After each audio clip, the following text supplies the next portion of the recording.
Hello and welcome back, and that's right, today I want to carry on helping you set up your QNAP NAS just right the very first time. And in this video we're going to talk about backups and synchronization, and easily this is going to be the biggest, longest and most detailed entry into this setup guide series. So much so that the caveats here at the beginning are going to be pretty hefty. Number one, along the bottom of the screen as always, we've got the chapters, and the chapters at the bottom of the screen there will tell you each kind of service and backup and synchronization we're going to be walking you through today. But it's also worth highlighting you need to understand the difference between backups and synchronization. Now, synchronization and backups are often misunderstood, crossed over, and often you may be running one when what you really needed was the other. They both have their inherent advantages and disadvantages. Synchronization, as the name suggests, is when you've got two areas of storage, at least in the context of what we're doing today, that are mirroring together or are sending data in one direction or the other, and all you're actioning is effectively copying the content of one directory into the other. Where it differs from a traditional backup is it doesn't necessarily, in the case of synchronization, guarantee that the data that you are sending is complete. Why is that important? Well, because you may use a device like a mobile phone and you take lots of photos and then you send that data over to the NAS and you're copying that data over. But if you delete the photos from that camera that you're utilizing, your mobile, your iPhone, your Android, your whatever, if you delete them, then the data on the NAS isn't a backup anymore, is it? That data is now the only copy of that data, and therefore the NAS is no longer a backup. Utilizing synchronization between those devices can ensure that the data remains in both locations at all time, but if you don't set it up right, then you can end up with a situation where either that you're sending data over, deleting it, and therefore there's only a unique copy there, or if you mirror those two areas with synchronization, that you delete from one and accidentally delete from the other. So now we understand some of the differences and distinctions between synchronization and backups, let's talk about some of the major players and services here on the QNAP. Now, it's worth touching on, I'm not going to be going into the mobile applications because I've already made dedicated videos on them, and although QNAP have amended and altered these apps in many ways, I'm going to be making dedicated mobile app videos in around about a month or so. So rather than go over those twice, hopefully they're already live and be on the side of the screen for you to check out. On top of that, we've got dedicated articles on utilising some of the key apps and services, and we've already made very detailed videos that go into way more detail on each of these services. And although I'm going to walk you through how to set a number of them up for real specifics, particularly as mentioned here, if you want to set your NAS up with no internet access out of the gate, those videos will be very useful to you, and they will be linked in the description below. But in the meantime, if we close that one down there, we'll make our way into the QNAP NAS and talk about arguably the most useful tool that bridges the gap between synchronization and backups for many users, known as QSync. Now, QSync, or QSync Central if you're installing it on the main QNAP NAS, is a fantastic tool that allows you to manage synchronization between lots of different devices, and it also rolls in later on the ability to integrate with your backups there. To install it, go into the App Center, select Backup and Sync, and you'll see a list of apps, many of which we're going to be covering in today's video. But for now, we want to go ahead and focus on QSync Central here at the bottom. But, if you're going to, create a great backup strategy, I also strongly recommend HBS3 for later in this video. Now, carrying on with QSync Central, having QSync on the NAS isn't enough. What you also need to have is QSync on your client device, your Windows system, your Mac system, your mobile. Go into the download area, find your NAS, select Utility and find QSync. Download that application, it's very easy to install, and when it's open and ready to go, you have it ready on your client device, in this case a Windows machine. What QSync does is it selects or creates a folder on your local system, again your mobile or your desktop system, and then synchronizes it with a specific tailored area on your NAS. It allows, for example, team members scattered all the way across the world or within one local area network to all be using their own devices and have a pooled, synchronized or multiple areas of storage on the NAS that they can all work to and from. So In the case of QSync here, what we can do is create a brand new connection with QSync if we like. So let's get QSync up. We need to select the plus symbol at the bottom. Next, you can search your local area network on the LAN for a NAS, or on your QNAP NAS if you've already established remote access on your QNAP NAS using QSync. You can use the new, not QSync, a QID and My QNAP Cloud. You can then enter the credentials of your QID into the QSync tool on your web browser, and then from there synchronize a remote access point onto the QNAP. But if all your operations and all of your devices are going to be on the local area network, stick with the LAN. Then you can search the local area network, and as you can see, it's found our NAS. It's got the full IP address, it's got everything we need. Click select. So now enter the login information for your NAS. For those that remember my previous video, it's worth highlighting that if you are creating a QSync area where you want lots of different users to connect with your device, I strongly recommend that each of those devices has their own user account, because that allows you to make sure they can't access too much of the system. QSync has its very own list of regulations and rules where you can allow it access to given folders, but it is worth making sure that each of the connected user devices for different people have their own user account and therefore have storage quotas, access, read-write rules and more. Heading back into the app, we can go ahead and click next here for our local device. You will have to enter the password of the account you've created earlier on.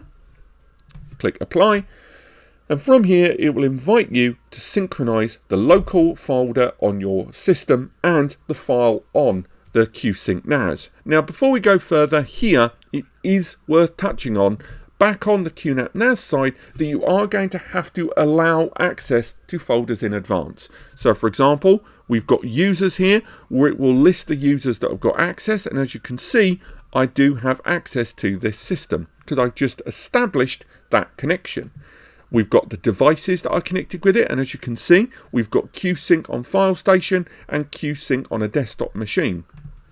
But shared folders that exist on the system already that we created in part 2 of this series still need to have their access granted if you want users to have access, much like in our previous video when we established mapped network drives, which are a lot more bare bones and illogical in many ways for a lot of software to operate with. QSync is more native and more background and will allow synchronization and hopefully backups, if used correctly, to be conducted with zero extra work for you. And then remember, this is a backup from those devices onto the NAS. Later on, we'll talk about it in the other direction. So for now, we're going to go ahead and say that we're going to synchronize the media folder. So the media folder there, it's now changing the share rules on the shared folder that we created for media, and it's now going to make it accessible here on our QSync enabled NAS. Next up, you can create a team folder if you choose, and a team folder is a unique folder specific to QSync that you can create for all of your connected users, all of your connected devices to work within. So you don't necessarily have to use QSync with just the established folders. You can create brand new ones specific to QSync to manage that synchronized data if you choose. You can then create shared links, and version control allows you to have restoration to earlier versions of the data within those folders to be manageable. You can even change how long the retention policy is, as well as how much space is going to be occupied by those versions of that data you're creating. Now heading back into the Windows client tool, we'll be able to now head into our QNAP NAS, select Add, select a folder on the NAS you want to synchronize with, and as you can see, the media folder we added earlier is now accessible. And if there is subfolders in there, you can create those. So click Apply, and then you have to select the locally accessible file on your PC. So what that means here is if we go into my Windows system here, we're able to see on the left hand side a folder marked as QSync. This QSync folder lists the NAS we're connected with. That dedicated QSync folder will allow us to go into each of the systems and see the shared folder that was in that media folder we've just created there. Now we don't necessarily have to do that. We can actually use an existing folder on our system if we choose. We can choose, if we like, to go for an existing folder and synchronize there rather than using another one. So for example, if we go onto my accounts here and we choose the pictures file here and then click OK, we're now going to synchronize the media folder on our QNAP NAS with the pictures folder on our local client system here. Then you can choose what kind of synchronization you want. Break down into individual files and folders if you choose, and enable space saving mode if you choose to, which will allow you to stream files on the fly, something I'll show you in just a moment. Once you've established that connection, click apply, and now it's established those two. So you can go ahead and click finish. This will now synchronize those two folders, but bear in mind there are going to be default rules for certain kinds of files that can be synchronized and scale between the two of them. Now when you've established that connection, it will in the background begin that synchronization between these two devices. I'm going to stop this connection now as it's going to slow down my local system there. Heading back into my PC, you're able to see here that not only in the QSync directory have we now got that pictures folder there as mentioned earlier on, and we'll get into the subject of the statuses, but if we go into the pictures folder directly without going via the QSync directory, you can see now these little icons here in the shape of ticks and clouds. What do they mean? Well, nice and simple. If there's a cloud, that means that you're able to see that there is data on the NAS, and you're able to see the entire folder layout and the individual folders details. But as you can see, even though that file is 190 bytes in size, it's taking no size up on my local system. That is what it means when it talks about that space saving mode. Moreover, we can look at some of the others, or even just select all of the files we see here, right click, and as you can see, it's taking up 1.59 gig there. And we can go ahead, if we choose to, on the fly, right click it, go into the options of QSync, and if we choose to, not only if we don't have a local copy can we make sure there's a copy kept permanently local, but we can also free up space on the fly.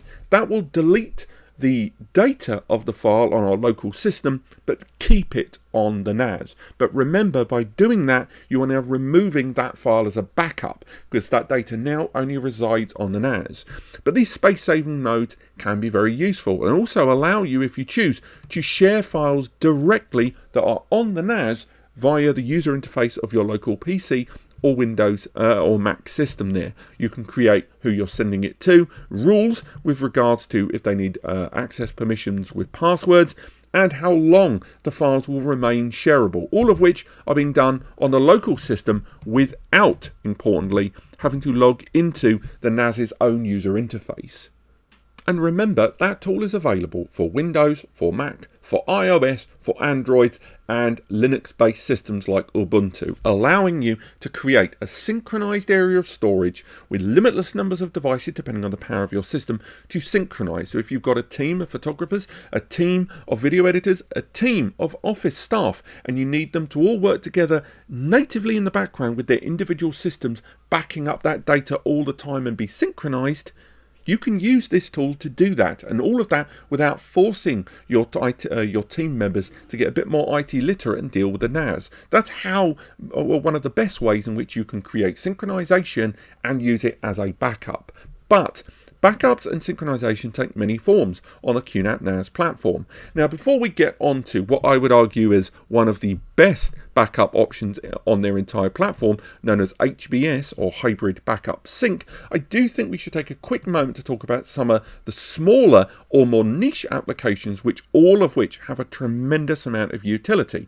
For example, if you are someone that has a large collection of photos on your Google Photos account, you can head into, if you choose, the MARS Multi-Application Recovery Service tool, select Google Photos, then add your credentials for your Google account, and then it will copy and synchronize over all of your Google Photos data directly onto the NAS. Remember, you can't use Google Drive to access photos. Google Photos are stored completely independently of Google Drive, and this will allow you to pull that over. Just bear in mind that metadata information that's located in .json files will not be included. If you're running WordPress database, you can also use the same tool to synchronize and back up that data, dependent on your own setup, directly onto the NAS there. Switching gears ever so slightly to enterprise, we can talk about SaaS, software as a service, such as Office 365 and Google Workspace. And from there, you need to use the application known as BoxSafe. BoxSafe allows you to synchronize with your existing Google Workspace or your existing Office 365 accounts, documents, emails, the works in a native form and synchronize them with the NAS. Why would you do that with using cloud-based services? Well, what that means is, using BoxSafe, if you wish, you can connect it with your Google Workspace account with all of your user data, emails and everything native, and then with all of your users around your office space, all of those users are connected via the NAS onto that Workspace account with Google or Office remotely. In the event that your internet connection is severed, all of your surrounding users who normally would not be able to access that data because the cloud service has been limited or completely disconnected by the lack of internet, instead will use all of the cached local data on the QNAP NAS. It will ensure that they can still access all of their old emails and make amendments and additions to the existing data. Then, when the internet services are reconnected and Google Workspace, for example, is reconnected, the QNAP NAS will resynchronize all of the data that has been created and modified during the period of being offline. It's a great way to bolster and add a bare metal access point to what is traditionally a cloud-only access point there. The same goes if you're a user that's running virtual machines through VMware or Hyper-V. You can use the Hyperdata Protector to run exactly the same service, to back up and synchronize depending on how you configure it from the cloud-based virtual machines that are running via the hypervisor onto the QNAP NAS, and again, locally storing that data for access and backups. Finally, when it comes to synchronization, it's worth also throwing a nod to hybrid mount. If you're someone that has an area of cloud-based storage, and be it big or small, and you want to synchronize with it, or even QNAP's own QNAP cloud storage, of which you can get a trial, what you can do is you can use hybrid mount to bolt on that storage. So what do we mean by that? Well, let's say you own yourself a cloud service. Now, these cloud services can roll into enterprise level cloud or domestic level cloud services. You can go ahead, select your cloud service of choice, such as Google Drive, as you're seeing here. We'll use our disposable drive here. You then go through the process of adding it. And what this will do is, rather than synchronizing with the cloud space or backing up to it, something we'll talk about later on, what you can do is now bolt on this cloud storage provider to your file station here. So as you can see with the cloud service, you can create a connection that will now bolt on the space onto your local QNAP NAS, and then you can treat your cloud space as if it was local storage on the NAS, and all of the apps and services that you choose to use will now integrate directly with the cloud service provided storage rather than just the local. This gives cloud storage the appearance of local. So if we go back into File Station, refresh it there, you're able to see on the left hand side of the screen that we've bolted on new storage areas there, and now we've got our Google Drive, and we can use all of our QNAP tools in order to use that cloud space. But it gets better, because then you can integrate it into QSync. Then you can integrate it into other applications and services, be it local or remote. It allows you to synchronize, streamline, and single ecosystem all of these different cloud services: Google Workspace, Office 365, Hyper-V, VMware, Google Drive, Google Workspace, different kinds of that storage from all of those providers, all coming through the QNAP NAS and allowing you then to attach them locally for visibility on your local file system. Now, we've discussed synchronization and its utility in backups quite a lot there when we've been talking about data from outside the NAS being sent to the NAS. But much like what I described earlier on, where you have to make sure you've got the same data in numerous locations, there's going to be other users curious about working in the other direction. What about backing up the contents of the NAS elsewhere and everything in between? For that, as mentioned, you use Hybrid Backup Sync 3. Hybrid Backup Sync 3 is a multi-service backup tool, and again, it can work in either direction, but predominantly I would recommend it extraordinarily for backing the data on the NAS elsewhere, perhaps onto another NAS, perhaps onto the cloud, perhaps onto a USB. So, for example, for backup operations, not synchronization operations, you can choose now to either go for an existing job or an old job. Select the source folder on the NAS. So as you can see here, I'm going to select that media folder once again. From there, I've got to choose how I'd like to send that data. Do I want to send it to another area of storage on the NAS? Perhaps a USB drive, perhaps another volume, perhaps an entirely new storage pool. I can select that option. Alternatively, I can use a remote NAS, thanks to the support of real-time remote replication, and there's another option for something called as rsync, something we'll talk about later. Alternatively, instead of those, we can go ahead and use a cloud service. This will allow us to send that data to a cloud service provider on the NAS. So once again, we continue with our established connection that we have got between Hybrid Backup Sync 3 and our QNAP NAS, the one that we used earlier on, synchronize with that cloud storage provider, click Allow, and now it will list the available areas of storage on that NAS. Click Create, and now the available area of storage on the cloud, I should say. And then from there, we've selected our cloud storage provider, and there are a lot of cloud storage providers, QNAP's own and third parties. Click Select, and then it will ask you to select which folder on the cloud storage provider, Google in this case, you want to send the data to, the destination folder. So in this case, I'm going to go ahead and select the destination folder. We're just going to select music, or you can create a brand new one on the cloud if you choose. From there, click Next, and then on the QNAP NAS, you need to select which folder on the NAS you want to choose. In this case, it was Media, but you can select more from earlier on. We've created that connection between the two of them. We click Next, and then there's the rules for that backing up of our data to the cloud. We can choose, do we want it on a schedule? Do we want to just ad hoc back it up? Or do you want to do it when you've got other jobs, so therefore you can have it when you've created multiple jobs to back up to a USB to another NAS, or otherwise to all happen in a row. So to have version management, where you can create versions of this backup that you can restore later, as well as changing the retention patterns as well. Finally, integrity checks can be conducted, and on those integrity checks you can have it so that the backup, even if it takes place, run an integrity check to let you know if it was not just successful, but it's, an integral backup. Next up, you can add filters. So if you only want certain kinds of files included and other kinds not, because they're not important, maybe they're operating system files, maybe they're files that you just don't care about enough, or they're not priority because of the larger scale of your storage is just so big that you need to focus on the key files, you can run different policies, run which files will and won't be in terms of their importance, and indeed age of files and size of files as well, all of which can be integrated into your backup. And once you've got it created, you can choose the backup immediately or adhere to the schedule you've created for that backup routine. And remember, this backup routine can be pointed towards a cloud, it can be pointed towards another NAS. There's lots of, it can even be connected to USB. For example, if we create a new backup job, this time again, we'll go for our media folder there.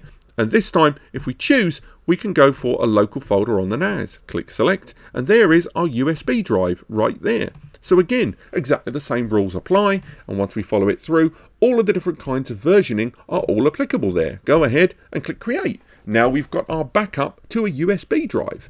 What about if we want to do another backup job? This backup, for example, we want to back up to another NAS. So again, we'll select another folder, Multimedia, and this time we want to go to a remote NAS. And we're going to utilize Real-Time Remote Replication, or RTRR. Now, when you're sending it to another NAS, it's really important that one, it's on the local area network, although it can be done remotely with things like WebDAV. I would still recommend a backup using this system to be local. Now, we do the drop down to find other NASs, but what I would also recommend is on the other NAS, in this case a Synology, head into the options and ensure that you have enabled rsync or real-time remote replication in place. If you don't enable that, then it won't see the other NAS, or at the very least, you won't have the credentials in order to access it. Also make sure on the other NAS that you're able to see which port it's going to be listed on, and that account you've created is unique, not just the usual admin login there. Now, coming back, our real-time remote replication actually isn't the only way you can bridge one NAS to back up to another. And again, we've made a full dedicated video showing you exactly how to do this. But for NAS to NAS backups, I tend to recommend rsync. The reason being that rsync, because you're sending so much data to the NAS, often from lots of other sources, it can be very important that your updates and your backups of the data on one NAS to the other are a lot more up to the minute, and rsync allows you to do that a great deal better. So if you go down the options on the left and this time select the third option for synchronization, you can create either a two-way sync option where the data is always the same, or a one-way sync job where the data is always being sent to the other, which will stockpile all of the data. Probably the one you should do. Active sync jobs are reactionary to when data is being created. Now if we create a one-way sync job, this is going to be sent to that other NAS, but this time we're going for a remote rsync server there. We need to head into our primary server. Again, ensure that you have enabled rsync on this NAS, and then go ahead and copy in that the IP there. Head into the NAS that you're sending data towards. Make sure it is the IP there. Make sure the port number is correct for the dedicated NAS you're heading towards. Enter in the login credentials. And once you've done that, and we're using an encrypted port 22, once you've done that, go ahead and click Create to establish that connection. If in doubt, always make sure to use the test connection and speed test option before proceeding, as this will allow you to not only test how fast the connection between these two devices is going to be, but it can actually allow you to verify that connection. Another thing worth touching on is that if you're going to use rsync or real-time remote replication, make sure that on the destination NAS that you have ensured that the network connection is a static IP. Normally, by default, I would recommend, as you may have heard in part 1 of this series, that when you set up a NAS for the first time, at least at the very beginning, to use a dynamic IP, as that will allow the system, if it moves around during restarts and firmware updates, to not be too inflexible. But the minute you're going to use a NAS as a destination for your backups, make sure you set a manual IP. The reason you do that is because the backup operations that you are going to be running, as you can see as we've played with the settings, they won't play. It ensures that this IP will never change as the destination point for our backups.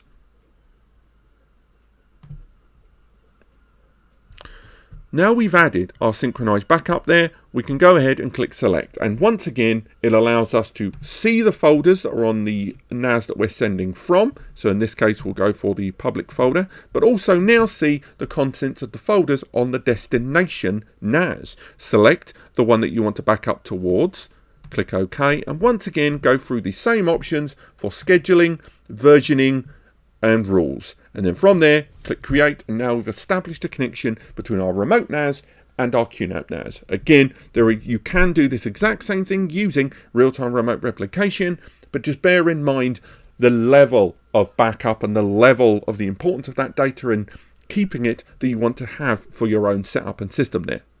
Now, before we end today's video, I did want to just briefly talk about those of you that want to use the NAS as a target for a lot of your works. We talked about earlier on in the previous series of the previous video in this series about mapped network drives, and I highlighted in that video that this is a rather inelegant and very basic level of way to use files on the NAS from your client system. We've already today talked about utilizing QSync to synchronize a connection for multiple devices on the QNAP NAS, and we've even talked about synchronization with third-party cloud with USBs and more via the NAS, which you can then bolt on for visibility on your client system there.